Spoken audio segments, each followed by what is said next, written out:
Angel, we are now live, streaming on YouTube, Facebook, and our Facebook group. We're going to be obviously putting this onto our podcast Startup Chats. Absolutely. Thank you so much for joining me. I'm stoked that you're here. I think I've up a little bit early. I think you were just saying before we went live, I made you put you through hell. So I do apologize. No, that's okay. That's okay. You know, I'm so connected all the time, but it's true that, you know, you try to plan ahead a little bit what's going to happen in the day, but if it doesn't happen, it's okay, and you will know how throughout the conversation today, or you will know why. Well, let's kick this off because, you know, I'm so excited to talk about this whole topic of, you know, startups and that journey and that challenge that we all face, and I think wherever we can sort of get those pearls of wisdom or advice or help or a little bit of inspiration is always going to be a good thing and always help. So but before we maybe sort of dive into what we're going to focus on, which is that whole, you know, pivoting in times of crisis, I think that's a really interesting sort of topic actually, because I've certainly done that in various sort of degrees, and you know, we can chat about that. So yeah, it'd be interesting seeing your perspective. But before we do, would you mind sort of introducing yourself to the audience, and just giving a bit of a background about, you know, who you are and what you do? Absolutely. So my name is Angel Ribo, and I'm in Dallas, Texas, although I was born close to Barcelona in Spain. Basically one of my favorite cities, by the way. Oh, look Barcelona. at that. Love it. Okay, I thought that you were going to say Dallas, Texas. I've never been. I'd love to go. I'd love to come you visit. Come. There's lots of great things here happening. So, but anyway, you know, obviously I love Barcelona too. Basically, both corporate CEOs and established entrepreneurs, they hire me to bridge the gap globally for expansion and exposure. The reason why I helped, you know, I use internationalization strategies to accelerate the growth of their companies is because throughout my life, for the last 25 years, I have held more than 1,500 CEOs in 33 different countries. And I was able to do that because actually, let me tell you a secret now that you are actually in the UK. One of the reasons why I'm able to do this is because mom and dad, they put me through an English academy when I was in school, when I was in elementary school. And outside school, I was learning English. And I remember that the summer of 1982, I spent a whole summer in Scarborough, North Yorkshire in the UK, learning English. And I decided I'm not going to speak a word of Spanish for a whole month. And I requested that company to put me actually, obviously, with an English family, but I don't want to have contact with any Spaniard throughout the entire month. So I had actually a Swedish student doing the same thing, learning English in the UK as the same as me. And I only had contact with Swedish people and people from other places, but not with the Spaniards. And that's why I was able to speak English. And then, you know, I started my international career and everything. Something which is also really important is that, you know, as I lived in Latin America for 10 years, my heart and soul is with the kids in need in Latin America. And I started my nonprofit. It's called Wisdom for Kids. I did that 3 years ago. I'm the co-founder and president of Wisdom for Kids. And we help underprivileged kids in Latin America become entrepreneurs using the local resources. That's in a nutshell, you know, who I am and what I do in my life, Ben. No, that sounds amazing. You sound like you've been doing a lot and have a lot on your plate right now. So absolutely, it's always fascinating. And to be honest with you, I'd love to sort of dive more into all of those little, you know, all those elements and those niches to understand more about them. That'd be amazing. But maybe that's for another day. Absolutely. We can be, I mean, obviously, thank you very much for having me, Ben, here. And thank you, everybody listening to us today. I can be with you guys anytime. You just tell me 5 minutes before, and I'll promise to be there. Okay, Ben? Pinky promise. and that never happened, of course. Pinky promise. Pinky. My son does that to me. He makes me do pinky promises. You see? Of course, I told you just 5 minutes, as opposed to the 1 minute today. It's 5 minutes. I mean, this is like 5 times more time ahead. It's wonderful. You'll have to return the favor for me. You'll have to do the same for me one day. No. Of course, obviously, I'm giving Ben a hard time just because he's this kind of guy that he takes you know, jokes and being hard on him as lightly as I do. So it's a pleasure to be with someone in life that doesn't take everything judgmentally, which we unfortunately tend to do. And you know, that's actually one of the challenges of the startup entrepreneurs as well. Yeah, it's very true, isn't it? You've got to be so adaptable and level-headed, quite cool and calm under pressure, and not getting too hyped or too upset either way, because it's a journey. It's not a sprint, isn't it? So you've got to keep an eye on that bigger picture. So Absolutely. And keep moving forward. That's the key. Keep moving forward. So let's dive into the whole sort of topic of pivoting. As we know, sometimes, a startup and an established business has to pivot. I mean, we've seen a lot of established businesses have to pivot in this time of, the COVID-19 and all the rest of it, particularly when, a business stream suddenly was closed off. A lot of brands had to sort of pivot towards more direct consumer sales rather than B2B sales. But certainly within that pre-launch phase and starting a startup, that can happen too. I know it's actually happened to us recently with one of our product launches. And without going into that, but I think it's a challenge that we face at various levels. And I guess thinking within that pre-launch phase, one of my thinkings is it sometimes best to pivot before you launch, if it's abundantly clear that you should, or sometimes is it better just to launch, test the market, and then pivot? That's a great question. And actually, you probably remember that probably it was like already 10 years ago that this guy invented this business canvas that you actually, it was a collaborative work developed here in the north of the country, in the US, by someone in the MIT, I think it was. The reason why I'm mentioning this is because we tend to forget that the buck, right, the dollar, the money starts with sales. And we are so hard on ourselves, going back to what I was saying about being judgmental, we are so hard on ourselves that we try to do everything else look perfect before we even talk to potential clients. Obviously, everybody in the startup world talks about the minimum viable product or minimum viable service, all these kind of things. But in reality, the only thing, let's say you and I, we have an idea today, and it's an amazing idea, which could be actually easy for us to have a great idea today. And we say, we're going to launch it. You know what we need to launch it? Okay, we commit that between now and 24 hours, you talk to 5 potential clients in the UK, you talk to 5 potential clients in Texas. We have 10, let's say only 50% of them show up. We already have market feedback. So I think I'm responding to your question. I'm a big proponent of, if you eventually have to launch something into the market, why don't you start talking to the market?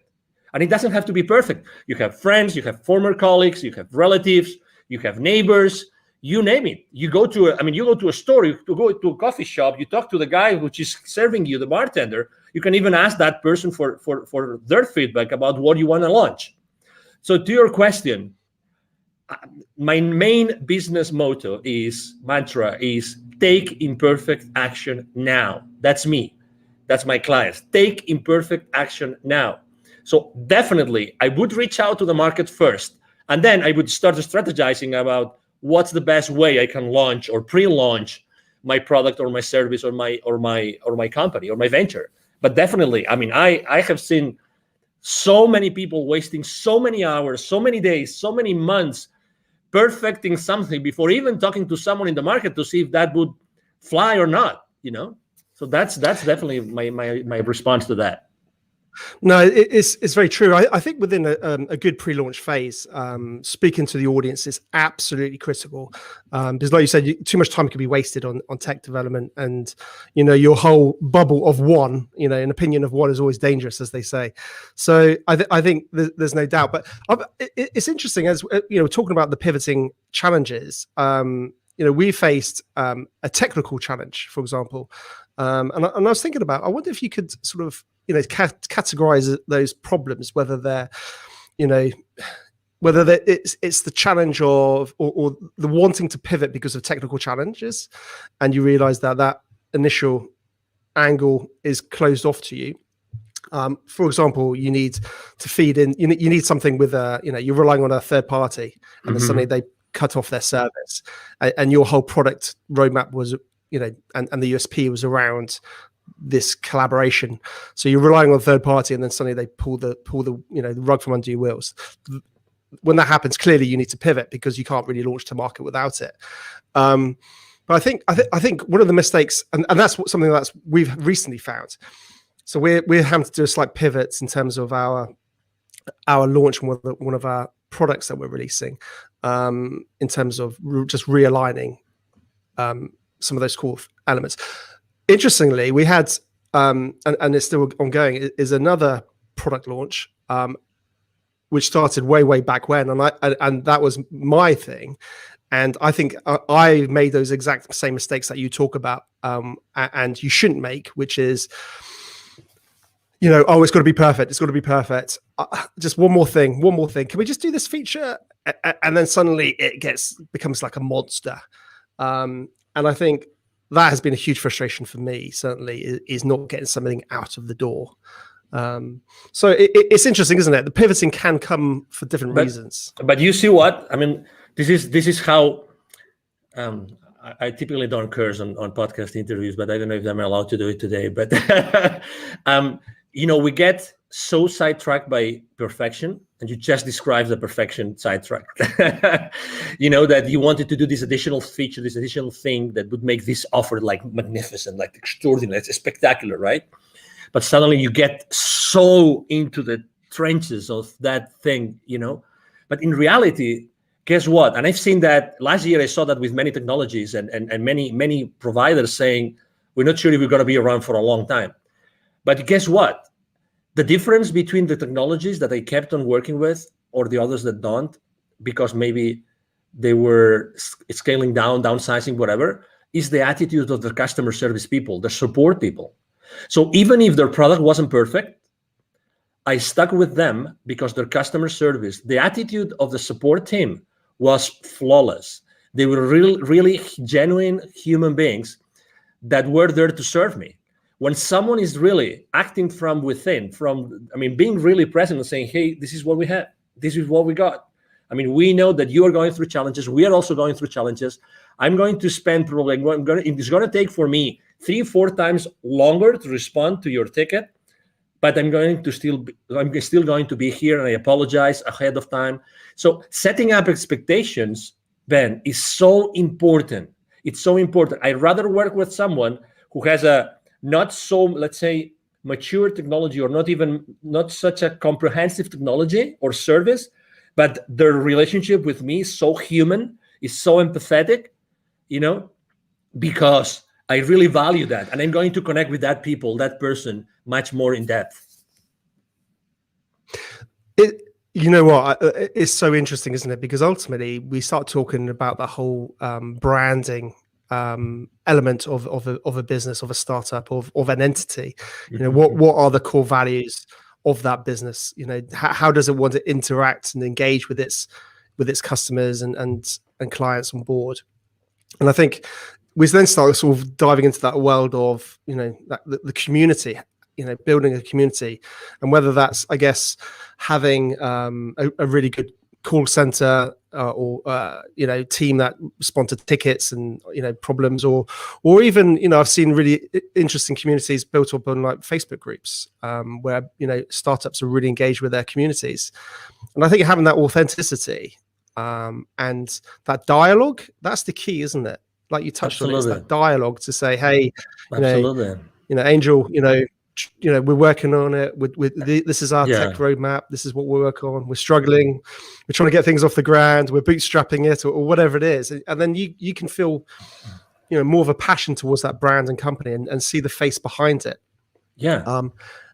And on its own, actually, if we think about it, that's such a strong, powerful part of planning in any pre-launch phase, but also post-launch, because obviously that's when you've got to deliver effectively. And follow through, and that's always challenging. Absolutely. And I can give you even another example. Last year, there's this technology that I love to use. My team is an expert on using that. It's called Zapier, which allows you to automatize so many different systems. Zapier takes webhooks from here and there and blah blah blah, integrates so many. So I use a specific dashboard with my clients, and guess what? This guy said they're not cheap, but this guy said, we're going to give you 3 to 6 months for free, just because we know you're suffering. And their support system is great. Okay, so they gave me 6 months for free subscription last year, just for the sake of it. Just for the sake of it, because I was a small business owner, I qualify, blah, blah, blah. Just 3-4 months ago, a competitor came up to the market at a fraction of their price. And they offer you so many more actions per month, which is the currency that Zapier uses. So like a fraction of the price and offering you much more for that fraction of the price. But guess what? I'm not going to change from Zapier. I'm just giving you an example, right? I'm not going to change because they stood behind me, with me all the way. They provided me extraordinary service. They even said, we know cash flow is an issue for you. We're going to support you. So, oh my God, do you think that they will ever leave Zapier as a technology provider for my team and myself? Of course not. The branding, they have, my concept about these guys, what they're going to do for me whenever my business grows more and more and more, and I need them more and more and more, they will be there for me all the way. It's amazing. Exactly. It's about the brand. It's amazing. Do you agree?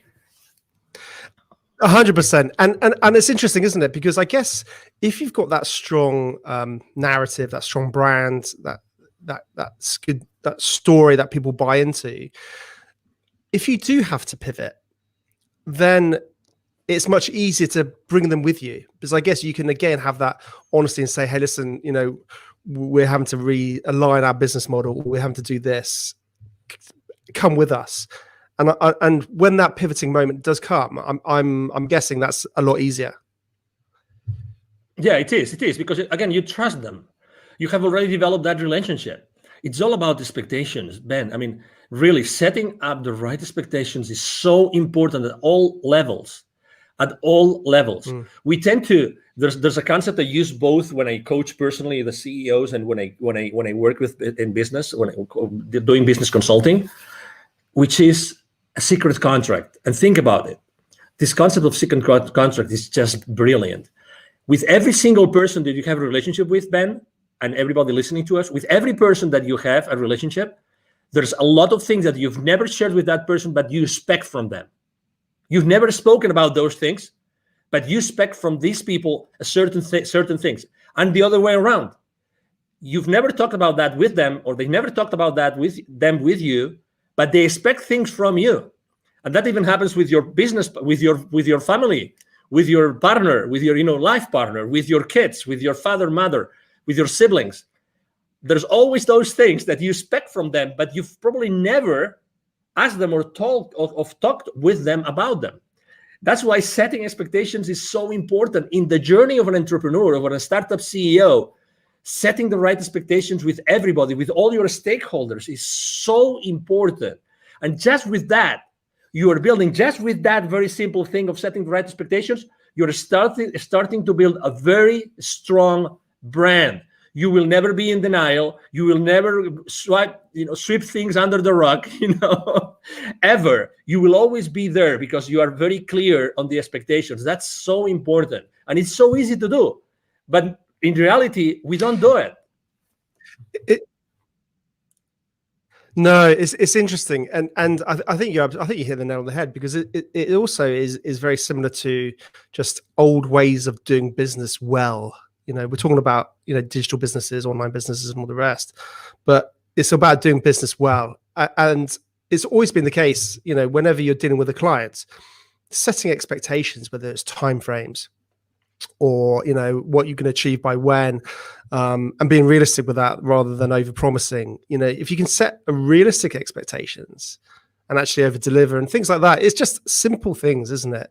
But I think what we need to what we need to start thinking about, I guess, as startup founders and all the rest of it, is how we set those expectations in a digital format to the masses, if that makes sense.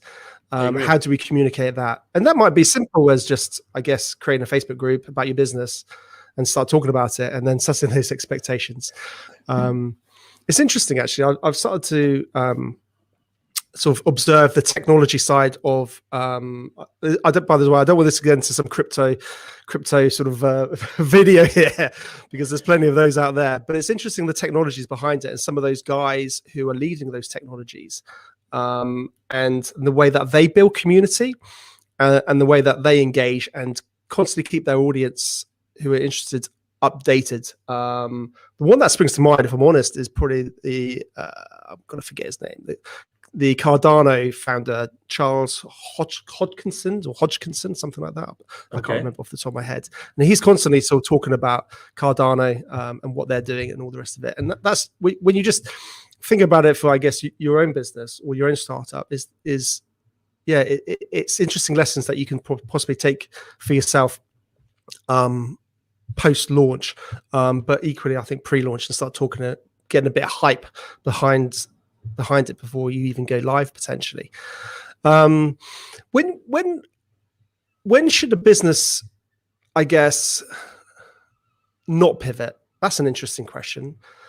Can businesses pivot too soon? I think that the market speaks. I think that the most important thing is to see if the market is actually moving, is shifting, if the market is asking for different things or not, if the market is still willing to pay for the same products and services or not.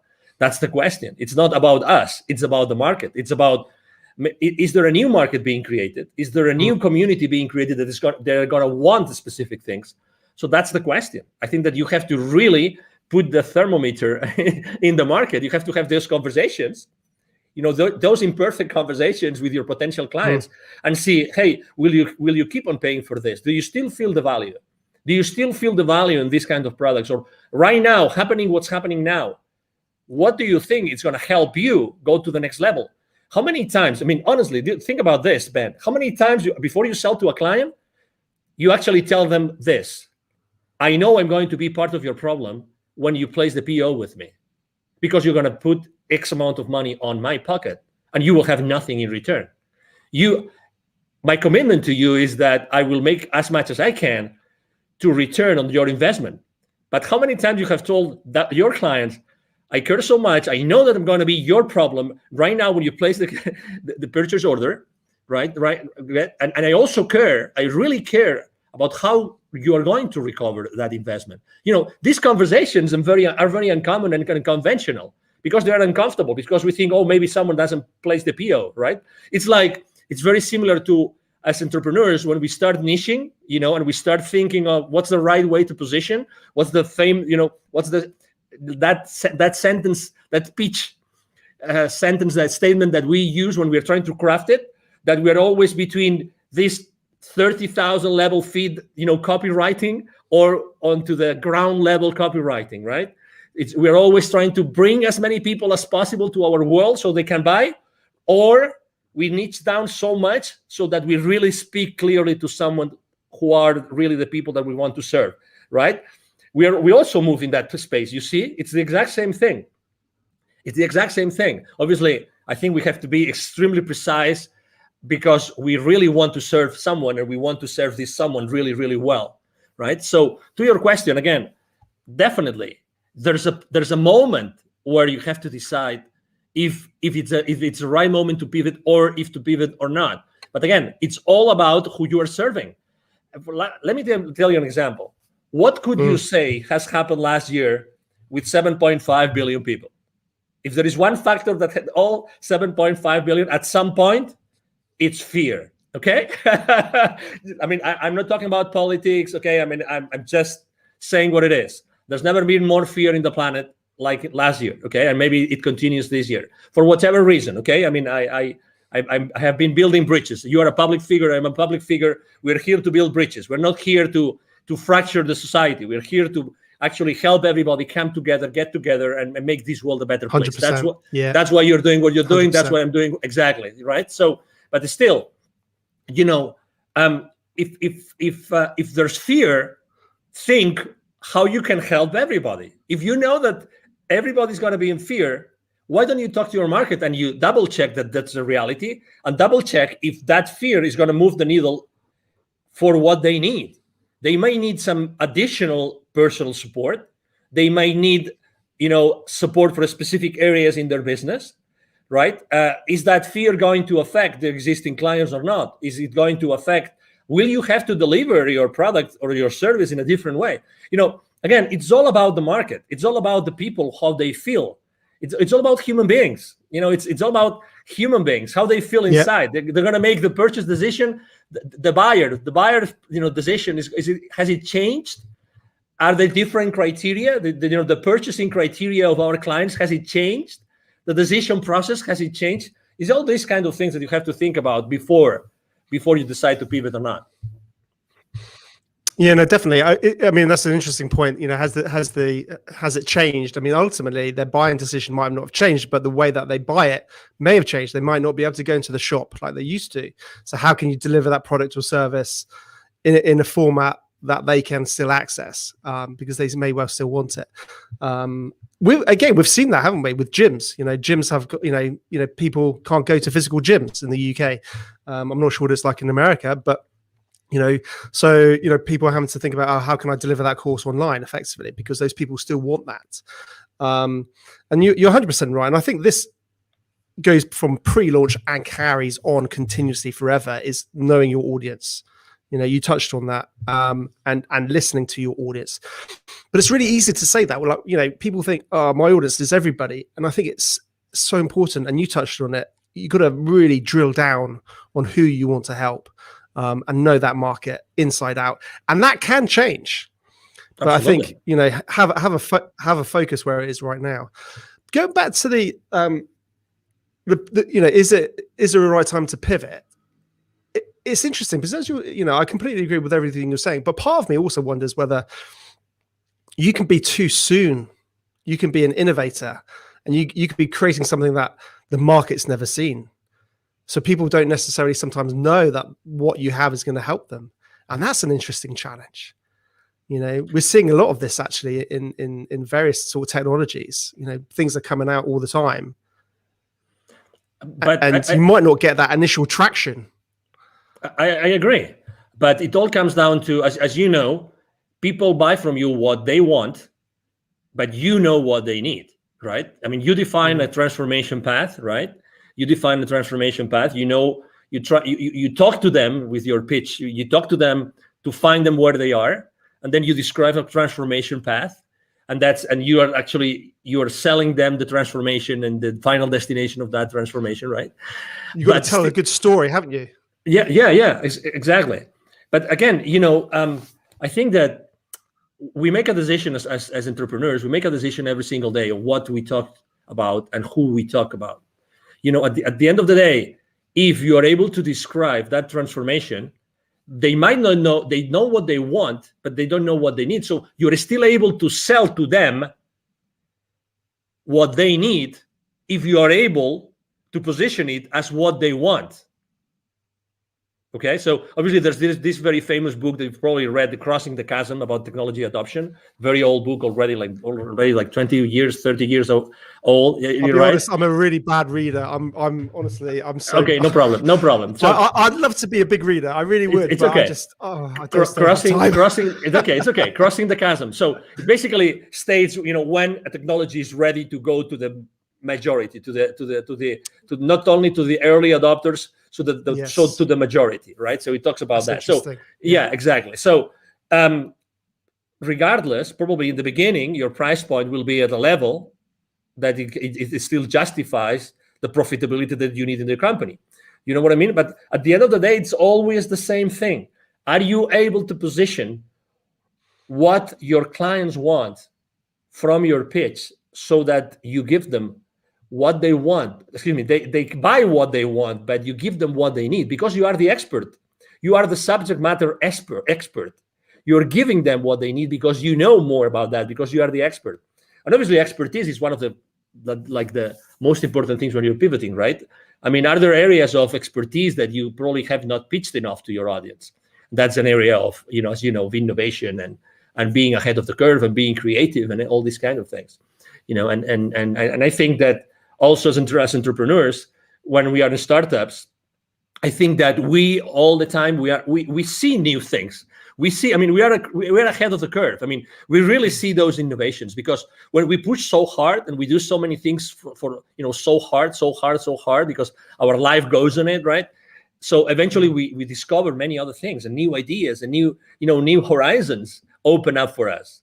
And and it is what it is, and so I mean, if you are an awakening enough entrepreneur, there's consistently reasons and ways for you to be innovative and to start trying those innovations into the market. No, definitely. I think like any good entrepreneur, they're constantly looking at the world in a different way. I call it my invisible radar. It's this. If anyone's watching the video, you'll be able to see what I'm doing. But if you listen to the podcast, you won't. But basically, it's like up there constantly, and it's just going, and then it's all hones on something, and then suddenly it's like, oh wow, this is like, and your brain starts going 100 miles an hour, and then your wife tells you to calm down and stop being silly and get focused on what you're doing. Exactly, because it's always challenging, isn't it? It's getting pulled too far in too many different directions. Absolutely. Interesting. Talking about, again, getting back to the pivoting. I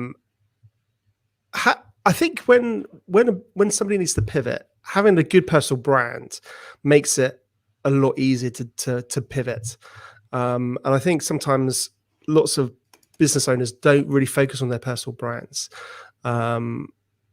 What's your sort of thoughts around that?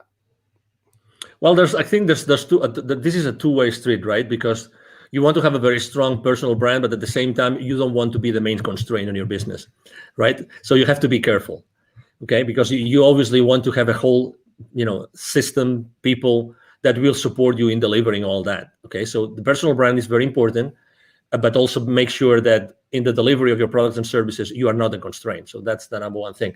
Do I believe in like having a very strong personal brand? Absolutely. And it's much easier to build than what people think. I'm blessed enough to have been invited to your podcast, Ben, today, and I have probably 3 or 4 more today. I'm there's a lot of people reaching out to me. I'm really extremely blessed that happens. But it's relatively easy just to give. I mean, I'm giving just some nuggets that people might like or might not, but it's being present. It's spending 30 minutes, 45 minutes, 1 hour, adding value to someone's audience. And by doing this, you are actually building my brand. I'm building my brand right now, thanks to you. I'm grateful to you and to your audience. And again, people think that branding is this big, massive monster that we've never seen their face, right? But it's so difficult, and only large corporations can actually build your brands. Not at all. Just answering an email on the chat on LinkedIn, you're building your brand. Let me give you another example. 100%. When I say happy birthday to someone on LinkedIn, I do it in a different way. I tell you, people remember me because of the way I give them the happy birthday. And it's so simple. And the same thing when they change positions in their companies. I do it in a different way. Guess what? You don't need anything. If you're starting small and then you want to scale up in the future, guess what? You can start doing this right now. Be yourself. Don't be afraid of yourself. It's very true what Tony Robbins says in his events, which is, what we are fearful of as human beings is of our potential, is of how powerful we are. It's not of our flaws. It's not that we will not be able to deliver. It's of our potential, of our power. We're really powerful. We all have this expertise inside of us that nobody else will be able to deliver just because of the experience we have had in our lives. You have had your experience, Ben. You've gone through several, successes and failures. You've learned a lot of lessons. Everybody has had their own journey, and that journey is of value to someone else. That's why everybody can really become an entrepreneur if they really want to. That value, that intrinsic, unique value of anybody out there can really help other people, to overcome their challenges in their personal lives or in their business life. It is what it is. It's by definition. 100%. And also what I love about it is it gives, several things. It gives a face behind the business. So it has you have that real sort of personal element. And I think that's the future for business, having personality. But also I think as an individual, we all know we have many layers. We have many interests. Whereas a business is obviously clearly focused on one area, possibly with a very focused audience. But with a personal brand, people, you're able to express more of your interests. You're able to express more of your fascinations and your other hobbies and other, businesses. So I think certainly if you do need to pivot, it's much easier to do so, and because people believe and buy into you, not that particular product or service. So I think that's something very, very interesting. So in terms of sort of top tips or advice you could possibly pass on to any budding, startup founder, what would that be? Well, I said it before briefly, but it's definitely, I think that's, honestly, I think this is at least 50% of the success, of the secret to success for any entrepreneur right now, which is take imperfect action now. Take imperfect action now. Expose yourself. Whatever you want to do, start doing it right now, immediately. Start talking to potential clients, to potential partners, to potential collaborators, to potential allies, immediately. Take imperfect action now. Don't wait. There's never going to be a perfect time for you to become an entrepreneur. Never. Yeah. So why don't you start doing it now? You don't really need much. Honestly, you don't really need much. Really. I mean, what did they say? Yesterday's the worst day, today's the best day, or something like that. I probably got that completely wrong. No, yesterday was the best day. Today, I can't remember. I'm just probably making something up. No, that's okay. But it's a matter of, hey, take imperfect action now. And then as soon as you start making steps, taking those steps, as soon as you start doing that, you will start seeing the forest. You will start seeing this works, it doesn't work, this could work, this couldn't. You start seeing the rest of it. But you have to start making those steps. You know what I mean? So definitely. Exactly. So be humble enough to do that. Definitely. And just out of interest, on a side note, Angel, what's the sort of whole startup scene like in Dallas, and in your hometown? What's business like there? Well, I have to say, first of all, it has changed and improved a lot. Dallas used not to be the startup hub that it is today. I've been very involved with the startup community here. Actually, last year, it's so funny. Last year, I gave 2 different webinars to the startup community here, and the title of both webinars were Pivoting in Times of Crisis. both of them. So there's a very strong community for startups here, very strong. That particular accelerator I gave the webinars to, it's called The Deck, but there's many accelerators. The mayor of Dallas himself, he has said many times on the stage, he wants to become a very stronghold, important stronghold of the startup community in the country. And there's a lot of, angel investors community and family offices. And this, it's really a great place to be an entrepreneur and to start up your business. I'm very involved with the Startup Week here and with the Startup Weekends. I've been the jury for a few Startup Weekends as well. So, it's a great place to be, definitely. I would encourage anybody that would like to maybe try and come to the US. This is a great place to be. Fantastic. And am I right in thinking a lot of people are moving out from California and Silicon Valley to Dallas? Totally. Is that right? Yeah, it's true. Actually, large corporations, even before the pandemic started large corporations from California started to relocate here. And right now it's massive. It's massive, the amount of people that are moving from California and many other states to Dallas, to Texas, North Texas, because Dallas is strategically positioned. You don't think about it, but Texas is a huge state. We will never run out of space. That's the beauty. We will never run out of space. And we don't have a state income tax, which is great. And also, the property prices are pretty reasonable. So yeah, it's a great place to be. Ben, you should start making your luggage here. Come on. Well, I've got a wife and 2 kids to sort of bring in tow. So great school systems here. Great school system. Oh, fantastic. Well, absolutely. You know what? We can have this conversation aside, Ben. Well, it'd be great one day, definitely. I think in my dream one day, I really want to make sure I get to meet, like you in the real world, and all my guests, because I think it's it's very easy for us to just do it virtually, and that's fantastic. But I think if we can actually try and do that, like down the pub and have a beer, that's where relationships can get built and go further. And I think digital and what we can do now is amazing. But I think if we can get that, carry on with that social element into the real world, I think it gets even more powerful. Yeah, no, definitely. So one day I will get over to Texas and come and say hello. So no doubt, I'd love to come and say hello. Awesome. Please do. Brilliant. Well, Angel, listen, thank you so much for joining me.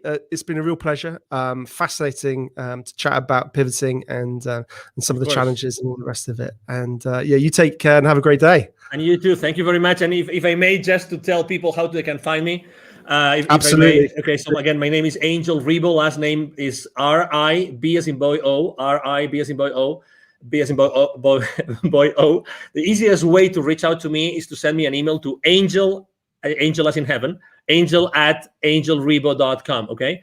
Thank you very much. Really, Ben, it's been a pleasure to be here. And thank you everybody that has been listening and watching to us today.